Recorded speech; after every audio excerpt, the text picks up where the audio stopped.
Action. Gautamiputra శాతకర్ణితో Balakrishna భారీ hit కొట్టాడు.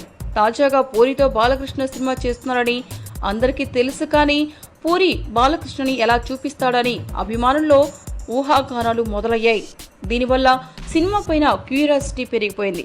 శాతకర్ణి సినిమాకి ప్రశంసలు రావడంతో ఈ సినిమా పైన బయ్యర్లు కూడా చాలా ఇంట్రెస్ట్ చూపిస్తున్నారు. కానీ పూరి సినిమా తీసే విధానం అందరినీ భయపెడుతోంది. అయితే ఇప్పుడు ఈ సినిమాకి సంబంధించి మరో వార్త బయటకు వచ్చింది. నాన్నకు ప్రేమతో సినిమాలో NTR stylish look best ever గా నిలిచింది.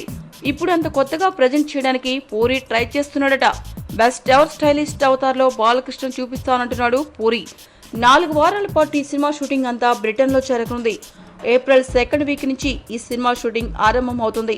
ఈ నెల 9న ఈ సినిమా ముహూర్తం జరపనున్నారు. ఆ తర్వాత హైదరాబాద్ లో వచ్చిన యాక్షన్ ఎపిసోడ్ కి సంబంధించిన షూట్ కంప్లీట్ చేసుకుని ఆ వెంటనే లండన్ వెళ్లిపోతుంది యూనిట్. అక్కడ సినిమాకు సంబంధించిన క్రూషియల్ సీన్స్, సాంగ్ షూటింగ్ తర్వాత మళ్లీ హైదరాబాద్ వస్తారట. లండన్ లో 4 వారాల shooting, best ever stylish avatar లో బాలయ్యను చూపిస్తారన్న పూరి మాటలైతే అభిమానులకు ఆనందాన్నిస్తున్నాయి. అలాగే ఈ సినిమా అందరినీ బాగా అలరిస్తుందని దర్శకుడు పూరి చెప్తున్నాడు.